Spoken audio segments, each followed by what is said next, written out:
Rao Rajendra Singh ji, please start. धन्यवाद सभापति महोदय। मैं बड़ी विनम्रता से अपने शब्दों के माध्यम से इस बात का अभिव्यक्त करना चाहता हूं कि नायकेतर संस्कृति से अभिप्रात वो सारी कामुक शक्तियां जिनका आविष्कार उपनिवेशन काल में इस मां भारती की मानव संपदा को गुलामी के काल दंग से प्रताड़ित करने के उद्देश्य से प्रतियुक्त किया था, आज परिवर्तित प्रतिमानों में वो एक काल भ्रम सा साबित होती। एक दशक से भारत सरकार जिस नेतृत्व के आगाज पर मानव संपदा को और मां भारती के मानव जीव को जिस प्रकार से राहत पहुंचा रही है और इस राष्ट्र को विकास के मार्ग पर प्रशस्त कर रही है, आज ये सदन इस बात की साधुवाद देता है, उनका अभिनंदन करता है, उनका स्वागत करता है। मैं सभापति महोदय बड़ी विनम्रता से आपके बीच में कुछ ऐसे विषय प्रस्तुत करने का साहस कर रहा हूं। एक इकोनॉमिस्ट हुए हैं जिनको 2017 में नोबेल मेमोरियल पुरस्कार से नवाजा गया। उनका नाम है रिचर्ड एच थैलर। उनका इकोनॉमिक्स पे और मनोविज्ञान के साथ मानव का क्या उससे संबंध रहता है, उस पर उनका लेख। बिहेवियरल इकोनॉमिक्स पर उन्होंने अपनी बात कही है कि सिर्फ आंकड़ों के मायाजाल से आप मनुष्य को उत्साह, विकास और संपन्नता का मार्ग नहीं दिखा सकते जब तक कि वो मनुष्य मनोवैज्ञानिक तरीके से इस बात को स्वीकार कर ले और संतुष्ट हो जाए कि हां, उसके विकास और उसकी अपेक्षाओं के अनुरूप सरकार ने काम किया है। मैं उन्हीं के शब्दों में इस बात को सदन के बीच में रखना चाहता हूं। You want to nudge people into socially desirable behavior, do not by any means let them know that their current actions are better than the social norms. A nudge, as we will use the term, is any aspect of the choice architecture that alters people's behavior in a predictable way without forbidding any opinions or significantly changing their economic incentives. मैंने ये बात इसलिए कही सभापति महोदय कि विचार और विचारधाराओं के माध्यम से जिस गहन मानव शक्ति के मनन शक्ति के माध्यम से हम भारत के इस मानव संपदा को उत्कृष्ट मार्ग पर प्रशिक्षित करना चाहते हैं, अगर साधारण और सरल शब्दों में ये बात कहूं कि वर्तमान में पेश किया हुआ वित्त अभिलेखा, जिसको हम सामान्य रूप से बजट कहते हैं, आज तक इस 5 दशकों के उपरांत इस 10 वर्ष में जिस प्रकार की व्यवस्था को अंजाम दिया गया है, उसमें भी अब का बजट सबसे ज्यादा उत्कृष्ट अभिलेखा है। मैं वित्त मंत्री जी का स्वागत करता हूं, अभिनंदन करता हूं।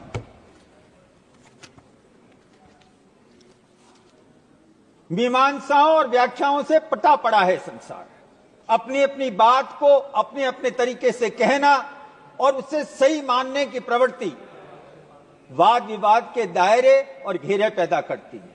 कुछ यही स्थिति हमारी प्रतिपक्ष की कि जब जब भारत की सरकार प्रधानमंत्री नरेंद्र मोदी जी की व्यवस्था और यहां के वित्त व्यवस्थाओं के माध्यम से आम व्यक्ति को राहत पहुंचाने का कार्यक्रम होता है, तो प्रतिपक्ष की भूमिका उन 4 मानव दृष्टि विदित मानवों के प्रति होती है जो हमारी योजनाओं के आकार को अपनी आंखों से और बुद्धि से नहीं देखती, सिर्फ स्पर्श करके उसके आकारों की और उसके आकार की परिभाषित करने की कोशिश करती है।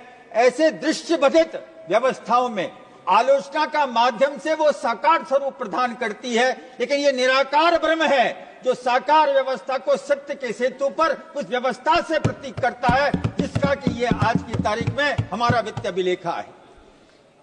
मैं आपसे निवेदन करना चाहता हूं, ज्ञान जैसे शब्द का उपयोग कर इस पूरे के पूरे बजट दस्तावेज को हमने 4 भागों में मांगा। गरीब, अन्नदाता, युवा और नारी। मैं सबसे पहले अन्नदाता की बात करता हूं। आदरणीय, आप स्मरण करिए कि 1951 में, जबकि पहला संविधान लागू तक नहीं हुआ था, चुनाव हो रहा था, 1951 में 1950 में आ गया था, चुनाव 1952 में हुआ था। 1950 में संविधान की व्यवस्था के उपरांत प्रथम पार्लियामेंट के चुनाव से पहले आप हमारा खाद्य सुरक्षा का पहला सेंसस आया था। प्रति व्यक्ति खाद्य सुरक्षा 394 ग्राम पर थी। आदरणीय, 7.5 दशक निकल गए, खाद्य सुरक्षा का अंजाम 60 वर्ष तक 394 से लगाकर 468.7 ग्राम तक सीमित रहा। जिस वक्त भारत आजाद हुआ था 35 करोड़ जनसंख्या थी, 394 हमारी खाद्य सुरक्षा थी। हम 100 करोड़ को पार कर गए, तब तक हम 468.7 और 468.8 के बीच में झूठ रहे थे। ये वर्तमान सरकार है जिन्होंने पिछले 1 दशक में इस 468 ग्राम को उठाकर 510 ग्राम तक लेके गए।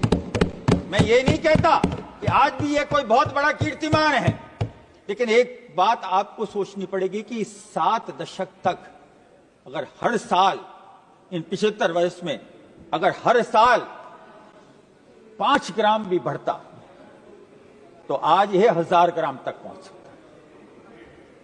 लेकिन किसानों की बात होती है, गरीब की बात होती है, युवाओं की बात होती है, बात चर्चा तक हो जाती है।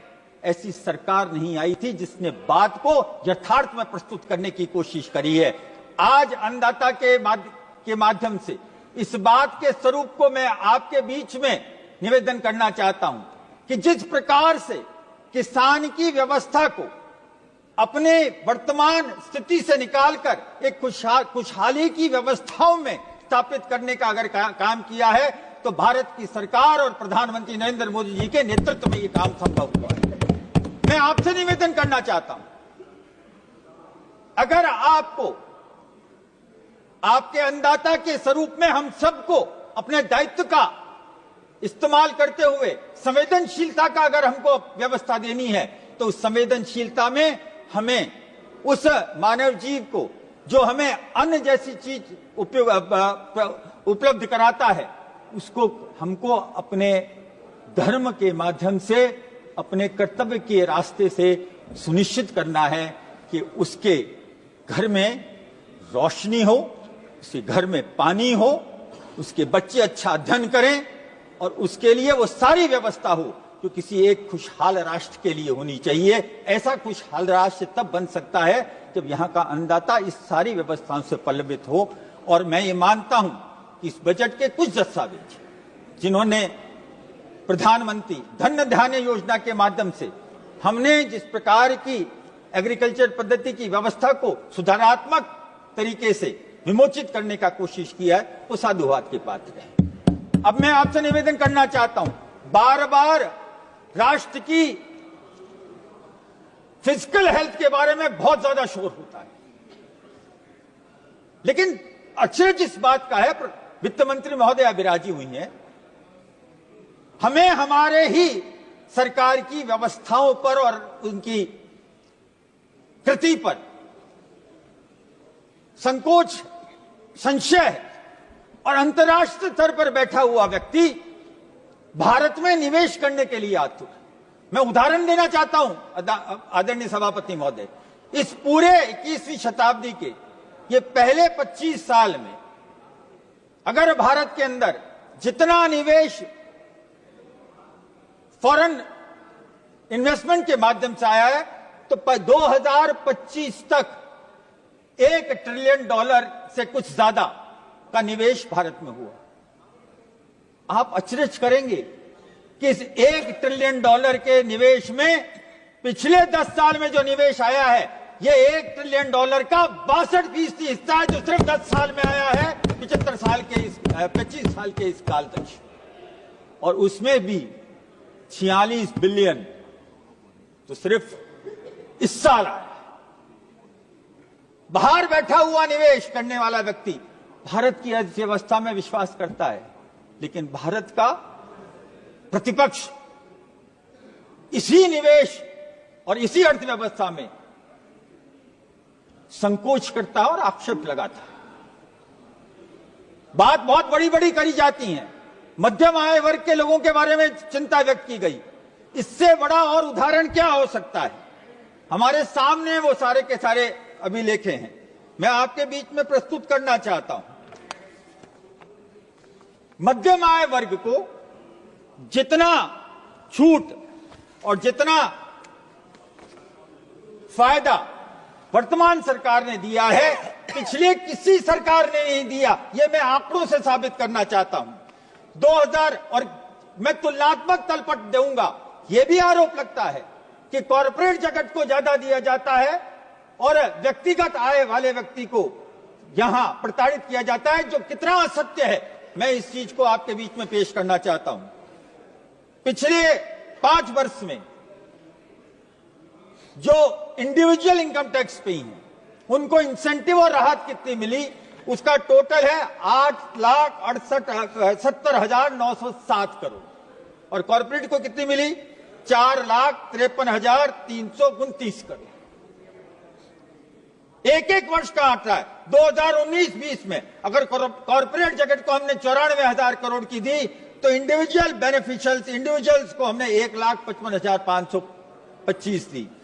2021 में 75,000 अगर कॉर्पोरेट को दी, तो हमने 1,28,244 इंडिविजुअल बेनिफिट्स दिए हैं इनकम टैक्स पेयर को। 2021-22 को 96,892 कॉर्पोरेट को दिया, तो 1,68,566 हमने इंडिविजुअल बेनिफिट्स दिए हैं। अगर 2022-23 का देखें, 88,109 कॉर्पोरेट को दिया, तो 1,96,678 व्यक्तिगत आय इंडिविजुअल इनकम टैक्स पेयर को दिया, और 23-24 का अनुमान है 98,899 अगर कॉर्पोरेट इंडस्ट्री को दिया है, तो 2,20,988 इंडिविजुअल को बेनिफिट। अब आप बताइए, आंकड़े सही बोलते हैं और प्रतिपक्ष इस बात को स्वीकार करने को तैयार नहीं।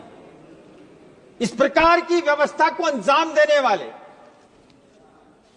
वर्तमान भारत की सरकार इस बात के लिए साधुवाद की पात्र है कि जहां अब के बजट में आपने 12 लाख रुपए तक का जो इनकम टैक्स से उनको राहत पहुंचाई है, ये सोने में सुहागी वाली व्यवस्था है जो मैंने अभी आपके बीच में प्रेषित करी है।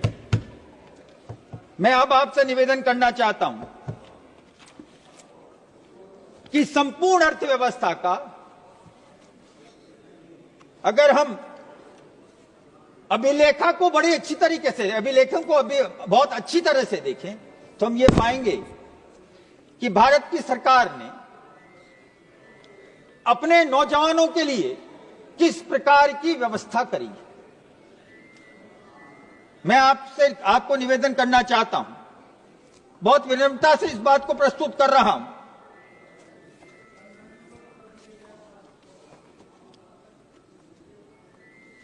कि जितने हमारे सामने अभिलेख हैं, उसमें सबसे पहले तो वर्ल्ड बैंक के कंट्री डायरेक्टर का वो व्यक्तिगत टिप्पणी मैं पहले प्रस्तुत करना चाहता हूं। India's economy has been remarkably resilient to the deteriorating external environment, and strong macroeconomic fundamentals have placed it in good stead compared to the other emerging market economies. World bank के डायरेक्टर भारत की अर्थव्यवस्था को संसार के बाकी राष्ट्रों की अर्थव्यवस्था और वहां की व्यवस्थाओं के तुलनात्मक रूप से बेहतर, अच्छा और सुदृढ़ बताते हैं। मैंने बीच में एक चीज छोड़ दी जो मैं इसमें जरूर देना चाहूंगा। पहली बार भारत की सॉवरेन सिक्योरिटी को जेपी मॉर्गन जैसे अंतर्राष्ट्रीय स्तर के एक्सचेंज में, इमर्जिंग बॉन्ड एक्सचेंज में जगह मिली। 2013 से कोशिश कर रहे थे, 2023 में उन्होंने सहमति दी और 2023 के बाद में जुलाई 2024 को गवर्नमेंट सिक्योरिटी बॉन्ड्स को वहां ट्रेड हुआ और गवर्नमेंट सिक्योरिटी बॉन्ड्स के ट्रेडिंग के उपरांत हमारी जो व्यवस्था है और जो हमारे भारतीय बॉन्ड्स हैं उनको जिस प्रकार का एक्रेडिशन मिला है 10 परसेंटेज पॉइंट तक है, 10% वेट मिला जो 31 मार्च तक चलेगा। आदरणीय जैसे ही ये चीज हुई उसका मैं आप और इसके साथ ही एफएआर के माध्यम से जो चाहे निवेश आता है, चाहे पार्टिसिपेटरी नोट्स के थ्रू आता हो या डायरेक्ट एफडीआई इन्वेस्टमेंट के माध्यम से आता हो, निरंतर इसके अंदर इजाफा हुआ है। और इजाफे का अगर मैं क्वांटम अगर आपके बीच में प्रस्तुत करूं, over the past decade from 2014 to September, India received 784 billion, 60,24,500 crore, accounting for 68 to 68.69%, जैसा मैंने पहले उल्लेख किया। The government has also introduced investor-friendly reforms such as allowing 100% FDI in most sectors and amending the Income Tax Act 24 to reduce taxes and abolish income tax. These factors collectively position India as a strong global investment destination, paving the way for sustainable economic growth. What more do you want from a government? If you are talking about statistics, let's talk about statistics. आंकड़े झूठ नहीं बोलते। इन आंकड़ों को जिन शब्दों से आप सार्वजनिक व्यवस्था के अंदर सेतु के रूप में प्रस्तुत करते हो, कई बार आपका आचरण असत्य कहला देता है। आंकड़े कभी भी झूठ नहीं बोलते। मैं आपसे निवेदन करना चाहता हूं, जिस वक्त अर्थव्यवस्था वर्तमान सरकार ने 2014 में संभाली, उससे पहले की अर्थव्यवस्था क्या थी? अटल बिहारी प्रधानमंत्री जी की सरकार जिस वक्त हटी और यूपीए का पहला आया, उस वक्त 8% जीडीपी ग्रोथ के साथ में उस सरकार ने, अटल बिहारी वाजपेयी जी की सरकार ने, इनको गवर्नमेंट ट्रांसफर हुई थी। उसके बाद में आपने क्या किया? Annual consumer price index UPA की सरकार के पहले काल में 9.1% था, यूपीए की सेकंड में 9.4%, फाइनेंशियल ईयर 4 से लगाकर 14 तक एवरेज एनुअल इन्फ्लेशन 8.2% पे रहा। और ड्यूरिंग एनडीए उसी वक्त का अगर आप देखें तो annual CPI inflation during NDA 2014 to 19, मैं अभी वर्तमान सरकार के उस कालखंड की बात कर रहा हूं जो पहला कालखंड था, 3.4%। ये हमसे डबल से भी कुछ ज्यादा। उसके उपरांत भी ये कहते हैं कि आप में दोष है। शेम। और सेकंड टर्म पर थोड़ा ज्यादा था, 5.1%। अब आपकी फॉरेन करेंसी का क्या हाल था? फॉरेन बैलेंस का during UPA forex reserves had declined from USD 294 billion in July 2011 to USD 256 billion in August 2013. By September 2013, forex reserves were just enough to finance little over 6 months of imports, down from 17 months in the end of 2004 when they took over. Forex reserves to external debt ratio tanked from 95.8% in financial year 11 to 68.8% in financial year 24. आपके समय तो अर्थव्यवस्था ये थी। Reserves saw an increase of 9 point. Recently, India's foreign exchange reserves surged to a record high, reaching a new peak of 666.85 billion, and reserves saw an increase of 9.69 billion in just 1 week in the month of July last year. Now, this is not something that I have fabricated. These are books and international communities which have actually provided us with. Even if you go to see the present day statistics and go into it, India's current account deficit stands at 1.2% of GDP in Q2 of 25, lower than its long-term trend with support from buoyant service sector, whose exports have grown to 11.6% on year-on-year basis. Fiscal deficit and revenue deficit being at a staunch 4.8% and 1.9%, with an estimate 4.4% and 1.5% in financial year 26 to come. It only denotes that the most of the post-COVID fiscal burden has been unwound, and India has a great chance of improving its sovereign rating, both being lower than pre-COVID levels. The reduction in personal income tax, of course, that I've already said, capital and revenue expenditure ratio, a key marker to judge quality of fiscal spending, is budgeted to increase to 28.4%, the highest in 2 decades. A great example of a fiscal prudence is Centre's outstanding liabilities in 25-26 are estimated to be 56% of GDP. Outstanding liabilities had declined from 52% of GDP in 2013-14 to 49% of GDP in 2019, that is prior to COVID. But unfortunately, the COVID led to a lot of other things. From 2019 to 20 onwards, outstanding liabilities unfortunately increased to 61% of GDP in 2021 due to COVID, and have moderated therefore, and is targeted to be less than 51%, is targeted to be less than 50% by the time we reach 2030. Throughout the last 11 years of the government, there has been a consistent rise in contribution of direct taxes as a share of the total tax revenue of the government, and indicating a rising trust in the government, simplification of tax reform and rising income levels.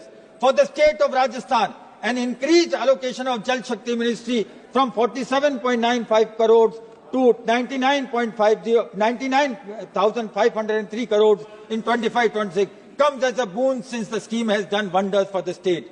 The Parbati Kalisan Chambal linking project, ERCP linking project, जो अब राजस्थान के लिए एक lifeline है, वहां के अन्नदाता के लिए एक ऐसी व्यवस्था है जो इंदिरा गांधी नहर परियोजना के तुलनात्मक रूप से उतना ही ज्यादा काश्तकार, किसान और वहां के लोगों को लाभ पहुंचाएगा। मैं इस बात के लिए, और क्योंकि वो अब नेशनल प्रोजेक्ट में आ गया है, इसलिए मैं इस सरकार को और भारत के प्रधानमंत्री नरेंद्र मोदी जी को साधुवाद देता हुआ उनका अभिनंदन करता हूं, स्वागत करता हूं।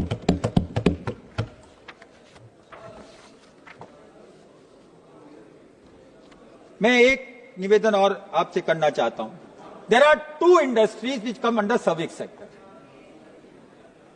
Tourism, let's take how what the tourism say. The World Trade Council on Travel Tourism Economic Impact Report 2024. अगर आप उस चीज को देखेंगे तो आप पाएंगे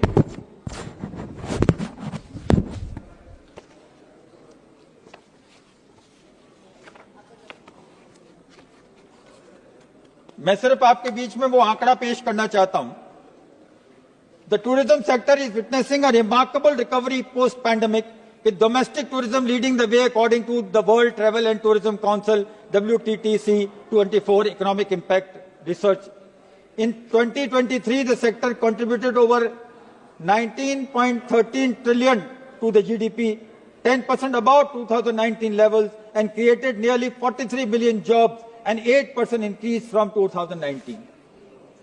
वित्त मंत्री जी के पैरा 75-76 में हॉस्पिटैलिटी इंडस्ट्री के बारे में, टूरिज्म के बारे में विस्तृत रूप से ब्यौरा है। मैं इस बात के लिए वित्त मंत्री जी को धन्यवाद देना चाहता हूं कि हार्मोनाइज्ड मेन लिस्ट में आपने होटल और हॉस्पिटेबल इंडस्ट्री को व्यवस्थित करने की जो बात कही है, वो 2022 के आपके एक्ट के अंदर लिमिट करती थी कि ऐसी इंडस्ट्री और हॉस्पिटैलिटी इंडस्ट्री और होटल जो उन शहर जिनकी जनसंख्या 10 लाख या उससे ज्यादा है, वो इंफ्रास्ट्रक्चर एक्टिविटी में आएंगी। अब आपने क्योंकि इसमें अभिलिखित किया है, तो मैं आपसे उम्मीद करता हूं कि उस सीलिंग को हटाकर इस प्रकार की एक्टिविटी जहां भी हो, जो आपके टूरिस्ट सर्कल्स हैं, सर्किट्स हैं, या जो आप 50 नए डिस्ट्रिक्ट चयनित करेंगे, उसमें इंफ्रास्ट्रक्चर व्यवस्था के अंदर टूरिज्म का आप व्यवस्थित स्वरूप को उसमें व्यवस्थित करने का कसरत कर्म करेंगे। ये मेरा आपसे निवेदन है। With the government initiative like 2047 vision targeting sir, अब मैं सिर्फ आपको ये बता दूं, total GDP contribution travel tourism and jobs created sir 2019 6.9%, change for by 41%, 9% change of total robust, and the jobs created are over 42 billion. 42 billion jobs to create, and this is reaching 44, will go up to 45, and with the boost coming through the budget, maybe it will surpass even the 50 mark. तो ये क्योंकि मैं youth की बात कर रहा था, इसलिए मैंने रोजगार की बात। इसके अलावा एक और इंडस्ट्री है एविएशन। तकरीबन 2030 आते आते 1700 नए एयरक्राफ्ट आपके पास में आएंगे। जब एक एयरक्राफ्ट आता है तो उस एक एयरक्राफ्ट के खरीद में सीधे 100 व्यक्तियों को रोजगार मिलता है, और 600 व्यक्तियों को अलाइड जो उसके साथ में होते हैं उनके जॉब्स की क्रिएशन होती है। आप इमेजिन करिए, अभी तो 750 हैं, अगर 1000 भी आ जाते हैं तो कितने नए रोजगार के संसाधन और जॉब्स उपलब्ध होंगे। ये एविएशन इंडस्ट्री की वो व्यवस्था है जिसके बारे में मैंने आपको उल्लेख किया है। अब you please let me know when my time runs out. मैं एक विषय और आपके बीच में बहुत आदर के साथ में रखना चाहूंगा, प्रमोशन ऑफ लेबर। आप जितना ऑटोमेशन लेके आ रहे हैं, बड़ी बड़ी इंडस्ट्री आती हैं, लेकिन नौकरियां कम होती हैं, बिकॉज जो टेक्नोलॉजी एडवांसमेंट हुआ है वहां ह्यूमन रिसोर्स एक ऐसा है जो धीरे धीरे ऑटोमेशन के साथ में फैक्ट्रियों में कम हो रहा है। लेकिन कुछ ऐसी व्यवस्थाएं हैं। होटल एक ऐसी इंडस्ट्री है जहां कभी रोबोट काम नहीं कर सकता, वहां आपको व्यक्ति की आवश्यकता पड़ेगी, और बहुत सरल सा अर्थमेटिक है। एक अगर कमरा बनता है तो सीधे 2 से 3 लोगों को सीधा रोजगार मिलता है, और 8 ऐसे होते हैं जिनको उस कमरे के साथ साथ कोई स्वरोजगार और उपलब्ध होता है।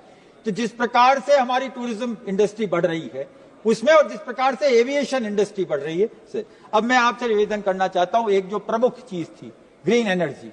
ग्रीन एनर्जी का एक बहुत महत्वपूर्ण पहलू जो आपके वित्त मंत्री जी ने बहुत विस्तार से रखा, वो है भारत स्मॉल रिएक्टर्स। आज से पहले जितने भी न्यूक्लियर रिएक्टर्स लगे हैं 700 से ज्यादा की क्षमता के लगे। Then it will come to small modular reactors, it will be 300 और लेस। इसमें एक बहुत बड़ी व्यवस्था और है कि भारत के रेल मंत्रालय ने यह निश्चित किया है कि उनके जितने भी रेल हैं या ट्रेन्स हैं वो या तो इलेक्ट्रिसिटी पे चले या ऐसी एनर्जी पे चले जिसमें कार्बन फुटप्रिंट न्यूट्रल। और रेलवे मिनिस्टर ने भी न्यूक्लियर प्लांट के जरिए एनर्जी की व्यवस्था करने का एक संकल्प लिया है।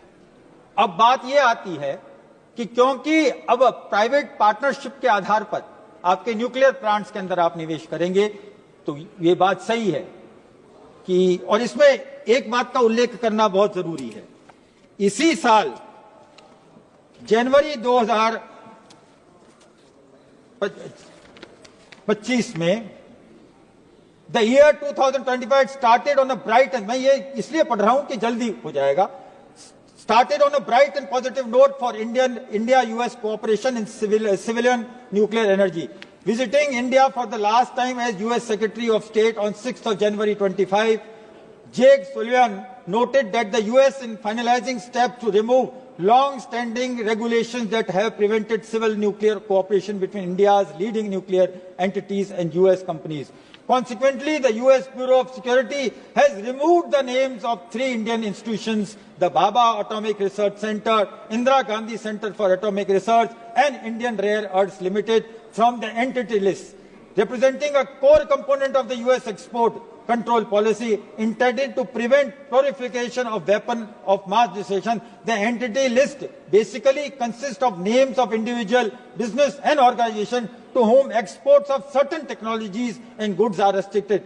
This development came after US Assistant Secretary of State for Energy Resource Jeffrey R. Pye in February 24 termed the nuclear deal an important piece of unfinished business which both countries had a shared interest in. Now, these are the type of, we were agitating the other day on the foreign policy and how we are behaving, what we are doing. Now, these are, I'm not quoting from a political act.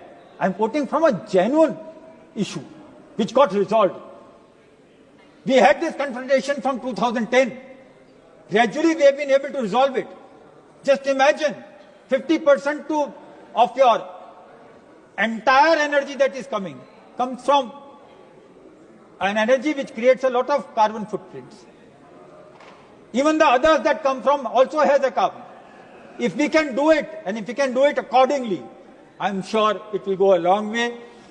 There are a number of things that are happening. If I talk about the space industry, the space economy, we are the first one to give our country a space policy. 2023 is the one when we had space policy. Now we are entering into 100 satellites have already. It was 94 the last time when we met here in this house. Now it is 100. The Prime Minister congratulated the entire scientific world and the Department of Space and Research of what a wonderful job they have done. And these are commercially viable deals. We do it in much economical way than what the world does in this field. And I'm sure it opens a lot of other avenues and opportunities for the coming generation to go into space technology, to go into nuclear civil academic studies, and also adopt certain other issues which could create self-employment, or you create a knowledge which creates employment. These are the things which the budget has actually adheres to. I'm sure there are a lot of other statistics which the others would want to speak. So I don't want to dwell upon them. I've given a little brief of what it is.